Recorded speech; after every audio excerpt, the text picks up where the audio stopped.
Morning, good afternoon, good evening, wherever you are. Welcome to our Facebook Live today, Monday, July 8th. I'm so glad you all are here with me today. There's a lot of stuff we're going to talk about, so I would love for you we're going to do Q&A today. Usually I'll come on and I'll do some kind of teaching or talking about a certain topic, but today I thought we would do a Q&A because I get a lot of questions on the reels I post. And unfortunately, I can't take the time to answer them for everybody. So I thought this will be a great opportunity to answer any questions you might have. So feel free to put them in the comments section. I will get to those shortly. But what I wanted to start with was responses to some of the comments I've gotten in the reels I've posted recently. Oh, wait. Before I do that, I don't know how I forgot this. I'm really excited about this announcement. I did a reel this morning on it, but if you missed it, I want to make sure you catch it. I'm putting together a membership, and this will be for moms only. It's about common sense parenting. It is starting September 1st, but I'll roll out in August and July in August for the enrollment. This will be a paid membership. There is a one-time enrollment fee. If you're interested in this, just put interested in the comments section. I'm only allowing 50 people in this group. So to start off, we're going to start with 50. On my reel this morning, I've already had 28 people express an interest in being in the group. So if you're interested, please do that quickly. I'm firming up all of the details on this, but it's going to include a private Facebook group. It's going to include exclusive content only for members of the group. There'll be discounts on any of the products or services I offer, and I'll be constantly rolling out new stuff for you. There's going to be a parenting support segment to each time we speak, because we're going to do some lives. We're going to do some live stuff, probably on Sunday nights. I'm thinking right now, I'm firming all this up, and we're going to offer parent-to-parent support. There'll be a newsletter possibly, so lots of content, connection, support, sharing. This is a judgment-free zone. Everything we talk about in here will be totally confidential. So if you're interested, put interested in the comment section, and then I will send you the link to get all the information and to join if you're ready to join now. Now, if you missed this section, I'll start a waiting list for the December. So this will roll out in September, and then one in December, and then one in March, and then one in June. So we'll just keep adding and building to this group. So I'm really excited about it. So put interest in the comment section, and I'll be happy to answer those for you. Okay, let's get into some of the reels. I did a reel about stop yelling at your children, whisper. And I don't think it's had like 4.9 million or 5.2 million views on that. So clearly I hit a nerve, and I had done a reel earlier than that that said if you're yelling at your children, it's because you've trained them, that they don't have to listen to you until you yell, because you might say something to them one time and then you say it again, and then maybe by the third time you're just screaming at them because you're so frustrated because they're not listening. And that's a whole separate subject. So I suggested what you do is you go up to the child, you get on their eye level, you look them in the eye, and you call their name like, "Hey, Mary." And then you get the child's attention. Once you have their attention, then you talk to them in a normal tone of voice and tell them what you expect them to do, right? Very clearly spell out what you expect them to do, or what you need, or what they need to be doing. And then if they don't comply, you institute a consequence. Now, this does not work for 2-year-olds. I've had a lot of people ask me, does this work for my toddler? No, they're a whole different breed of their own. Like, seriously, toddlers need repetition. They need direction, distraction, a lot of sometimes picking them up and moving them. They're just a different breed. And so you have to respond differently. This works well with like 3-year-olds on up. And I've had people say, well, I whispered to my teenager and they looked at me like I was crazy. Well, yeah, they probably did because they're teenagers. So, and then I've had people say, well, I tried it once and it didn't work. Really? So please, you have to try this more than once.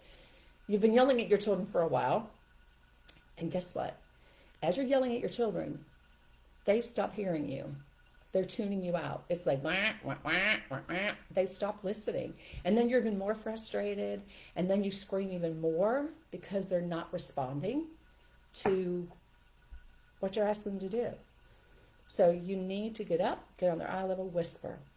No, you don't whisper the whole thing. You don't, because people said, well, are they going to stop listening to me when I'm whispering all the time? Well, you're not whispering all the time. You're just going up, getting on their eye level so you have eye contact with them and they see you and you whisper, hey, Mark, I need you to go clean your room. Or, hey, Mark. And then we look, say, I need you to go clean your room, please. Okay? Or you need to go clean your room, however you decide to do that. But you need to be very specific, get their attention with the whispering, and then follow through. I could do a whole different session on how you retrain them, but that's not what we're about today. So that might be something we do in the membership, actually, because a lot of parents tell me they yell a lot at their children. And then they feel guilty for it, and then the kids aren't listening anyway. So there's just a whole lot of dynamics happening there, and we could talk about that maybe in the group. Okay, anyway, I did a reel maybe 2 days ago about young children and devices. Now, I understand we are in a world that thrives on technology, right? The phones and the iPads and the tablets and the TVs and the computers and the laptops. I get it. I still stand strong that young children do not need to be entertained or taught through devices. And I'm talking, 2, 3, 4, 5-year-olds. Yes, I know some schools are instituting that. I get it. When my daughter was in 4th grade, they got handy Chromebooks, and she's now 23, so that was a while ago. And, that was 4th grade, though. And again, it was monitored. Here's where I have the issue. I see a lot of children who are entertained to keep them busy so the parents don't have to tend to them, or the parents are overwhelmed, or they're tired, and I totally understand that. Trust me, I get it. I remember days where I was losing my mind. I get that. But to hand your child a device to entertain them, you're not monitoring it, you don't know what they're watching, or they're watching it for long periods of time, is so damaging to their brain and their development. It's harmful. Now, I'm not opposed to your child, watching maybe 20 minutes of an educational program here and there. But if this is something you're using on a regular basis, every single day, maybe for an hour, 2 hours, your kid's watching TV, and then they're on your iPad, and then they're in the car, you give them your phone to shut them up because you don't listen to them. That's where I have a problem. That's where I have a big problem. And I'm going to tell you something. I was raised in the generation where when you're talking to somebody, you look them in the eye, you give them eye contact. It shows respect. It shows you're listening. I cannot tell you, and I notice this a lot, that younger adults a lot of times don't look people in the eye. They're down. They look down, or they'll hand you something and not even look at you. And I've always wondered why. What is that? What's happened that common decency and manners and courtesy, where did it go? And then I'm like, oh, they're busy doing this all the time. They lose that social connection ability to talk to somebody and carry on a conversation because this phone is in their face all the time. And adults too. It's not just children. So you need to check yourself. Actually, are you on your phone all the time? I mean, I use mine's my business, right? I run my business on my phone a lot. So I am on it a lot. But I'm a 66-year-old adult woman, right? I'm not a kid. And I know when to put it down. I know when to walk away. And I know what's harmful on there and what I shouldn't be exposed to on there, or I don't want to be exposed to on there. So I don't want to go onto my soapbox too much. I think you get the gist of what I'm saying here. But it is really concerning. Okay, so think about that. Consider, I've had people say, well, but they're learning on there. Well, they can learn without that. And I will tell you, I worked in childcare for 40 years. And for 20 of that, I assessed childcare classrooms for quality and helped them improve it. And often there was a computer in the room. And these are like 3 on. They wouldn't be younger than 3, 4, 5-year-old classrooms. They would have a computer. Children were allowed to access them at free play only, which was a limited time. And then they were only allowed a total of 30 minutes a day, and it had to be logged. So they couldn't just sit 30 minutes straight. They could sit for maybe 10 minutes, and it was like ABC Mouse or an educational program. Teacher had to log it, had to tell them it was time to get off. And that was a quality indicator. And that's also like state law. They can't just be taught by computers all day long. And guess what? Most of the kids didn't go play on the computer. They were engaged in the toys and the games, interactions with each other, playing and learning that way, not on the computer. So I think that's interesting to note. Okay. Work-life balance. I did a reel on work-life balance, and I just think that's a funny term. There's no such thing. I don't care what anybody tells you. Whether you're a working mom out of the house, you're a stay-at-home mom, you're working your behind off, okay? I don't know how people can say they have a balance. I don't know how you do it. I know I certainly couldn't do it. I tried really hard, right? I worked all the time. From the time I had young children, I worked. I never had a time I did not work when I had my children, because I actually enjoy working and I enjoy what I did. So I worked outside of the home. I had a family childcare home for a while in my house, but I was working, trust me, and I still took care of my kids. So I don't know how people say, oh, it's easy, like Sheryl Sandberg says, lean in. Yeah, I don't think so. No. Maybe if you have like nannies around the clock and you have a housekeeper and you have a gardener and you have someone getting your groceries, then maybe. And if that's what you can afford to do and you want to do that, and that's how you're able to balance it, more power to you. But I really, really doubt that most people can truly have a work-life balance. It's more like, right, your house is getting more, your work gets less, or work gets more and your house gets less, and you are just like, you're exhausted, you're tired. And I'll bet that some of the times when you lose it and start yelling at your children. And I get it. I'm not judging you. Trust me. I was not much of a yell. I mean, I really didn't yell at my kids much, but there were times I did probably. I don't remember, but I talked to my kids. They had consequences. They had boundaries. If they really pushed my buttons, I can remember one time just ripping into my daughter for something she had said or done. I just yelled at her. Like, I just let her have it. I unloaded on her. But that was on me. That was not on her. Okay? So I did that very rarely. So I'm not perfect, please. I think you all know that by now. Okay. Anyway, then I did a reel about keeping your power. And what I mean about that is you're not controlling your children and harsh and demanding and telling them what to do all the time. What I mean is, mean what you say and say what you mean. So if you tell your children you're going to do something, you better do it. I mean, if you say, if you don't do this, this is going to happen, and then you don't do this, you've given away your power, because they know you don't mean what you say, and they don't have to listen to you. And that's when parents get frustrated, and that's when parents start yelling, and that's when children tune them out, and then mom gets frustrated. And it's just the cycle that goes on and on and on. You never say you're going to impose a consequence that you're not willing to deliver on. So I did a reel, and I got a lot of feedback on this, a lot of positivity, a lot of negativity about my 2.5-year-old grandson in a restaurant. He squealed. And yes, before anybody asked, he knew what he was doing. He knew exactly what he was doing because he looked right at me and smiled and did it. Okay. And I told him, you need to use your inside quiet voice. I gave him one warning, right? And then he was quiet for a minute, and then he looked at me again, and he did it again on purpose. And I said, if you do that again, we're leaving. That's it. He didn't do it again. But I would have left. So see, that's the key thing. I would have picked him up. We would have left. Because I was not going to tell him I was going to do something and then not do it. He knew I meant business.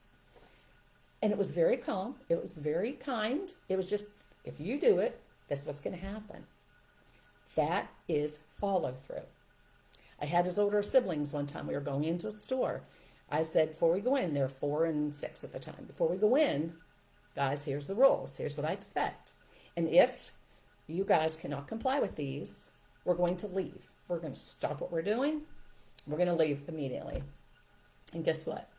Not a problem. Because they knew I meant it.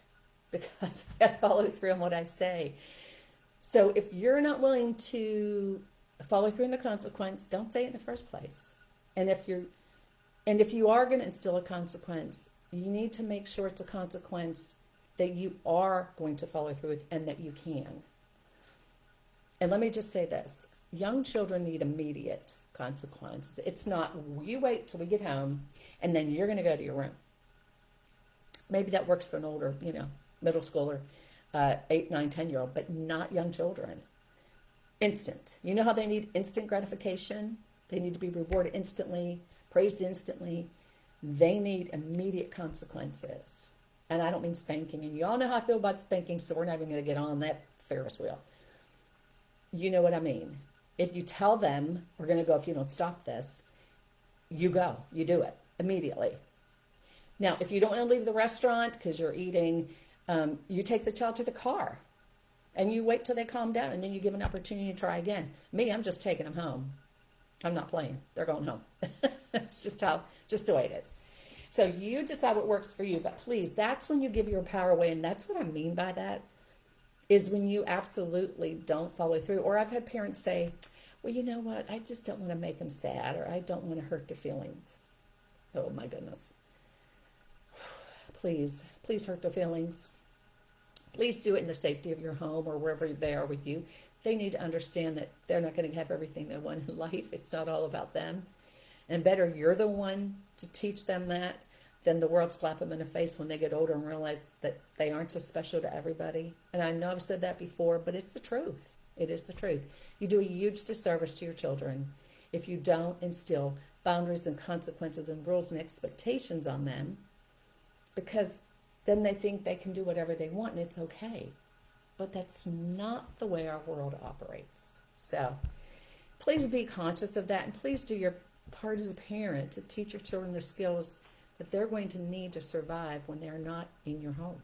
It's really important. Okay, I don't see any questions coming in right now, but we have like 15, 20 minutes left maybe. There was a couple, or one or two at least, that came in this morning. A follower said, what do I do about my grandniece, I think she's 9 years old or something, who imposes herself on adult conversations? So if two adults are talking, she comes into the room and stands and listens. Or she'll try to, I guess, talk to the adults who are having a conversation. And she does it to other people as well, young, kids, I guess, as well. Okay, my first thought here is, well, she's too old to be doing that. She needs to be told she needs to leave the room if you don't want her in the room. Like, you need to go off. We're having adult conversation. If she interrupts, then she needs to be told privately, you can say to her at that point, we're having a conversation right now. We can talk later. But then somebody needs to privately talk to her and say, when two adults are speaking, you're not supposed to be coming in and sticking your nose into conversation. Now, if it's an emergency, she needs to talk to somebody. What I tell parents is teach your children to come and put their arm on your shoulder or your arm or your leg, which is a signal to you that they want to speak, right? So then you can excuse yourself and talk to them for a minute. But allowing them to come in and continue interrupting, that's not appropriate behavior for a 9-year-old. Really. Young children, they have a hard time learning that, but older children, they know when they're not supposed to be doing that. My next thought is, does she have ADD? Does she have ADHD? Sometimes kids with that, and I'm not saying she does, they're impulsive, and they just do that. They interfere in other people's business. So I would have a conversation with her about manners and respect, because can you just imagine this child as she's in a workplace or in college and she's interrupting adults and she's interfering in conversations? It's not going to go over well. Not going to go over well at all. So she needs to be taught that at a young age. Here you go. It's another parental responsibility. There's so much we have to do. Okay, let me think of some other questions I've had from parents recently. Because, like I said, I just can't answer all these questions. I would love to. And that's another reason why I'm going to start this group. Because I want to be able to have that time to do that, to talk to you within the group and say, here's what I would do. What do you all think? Because we all have different opinions. We all come from different cultures. We raise children differently. We have different approaches. I'm about common sense parenting. I'm not about authoritarian. I'm not about gentle. I am not about permissive. I was more of an authoritative parent. And I'd say I was a combination of authoritative and gentle to a point. Honestly, I think gentle parenting has gone too far in some cases. And that's where I am middle of the road common sense. That's a combination of authoritative and gentle parenting, but prefaced on common sense. Some of the questions people ask me, like I had one follower say, when my 3-year-old gets mad when I take their tablet away, and throws it at me and punches me in the face. And I'm like, wow. Well, I like literally, I was speechless for a minute. And I love to talk, as you all know. I was speechless. I was like, what? Number one, why does the 3-year-old have a tablet? That was the question, I had for her. She asked me, like, what do I do? And here's my answer. Why does the 3-year-old have a tablet? No. They should not have a tablet. 2, he throws things at you. He thinks that's okay. And 3, punches you in the face. Like, that is so far out of my realm of what? Yeah, no. No. And listen, I used to work with children with different abilities, young kids, 2 to 5-year-olds in a preschool. And I was spit on, I was cussed at, I had all sorts of things happen to me, but no child ever threw stuff at me and punched me in the face. That's just astounding to me. And I'm not judging this mom. I'm just saying, wow. Okay, wow. So we need to bring that all back a lot. Something went wrong somewhere along the line that this child thinks that they're allowed to do that. And maybe they're watching things on their tablet they shouldn't be watching, where they see kids hitting people. I don't know.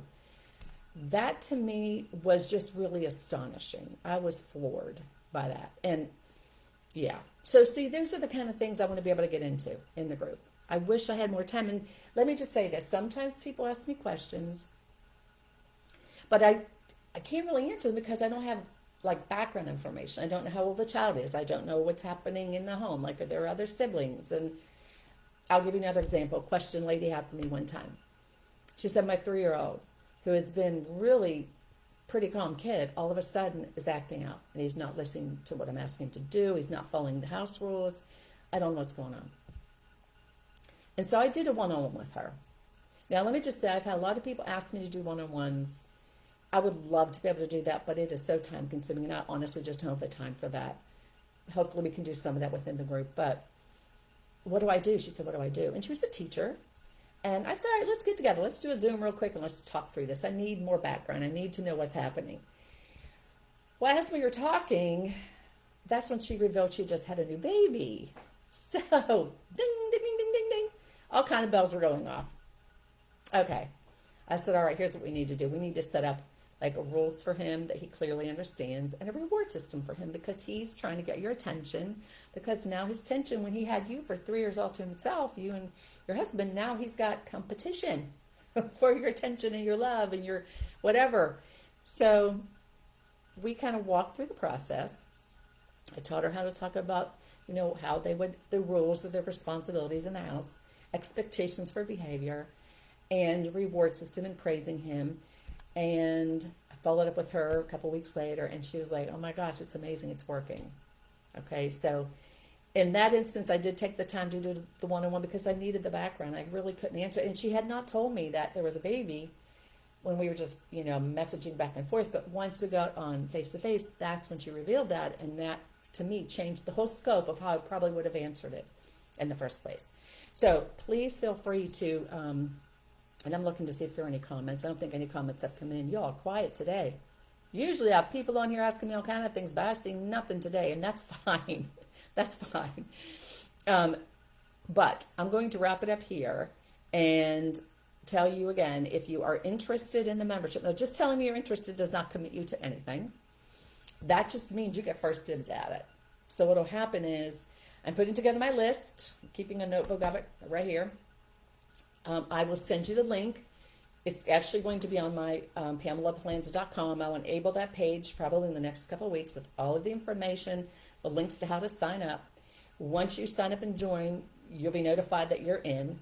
And then I will send you the link to the private Facebook group, because I'm running the group through Facebook, but payments are running through a different system, just for ease for me. So I want to be sure that I give first opportunity to those of you who have reached out to me in advance and said you're interested. Because again, only 50 people. I want to keep this small.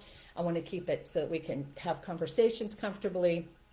I also am going to get to the point where you all can connect with other parents.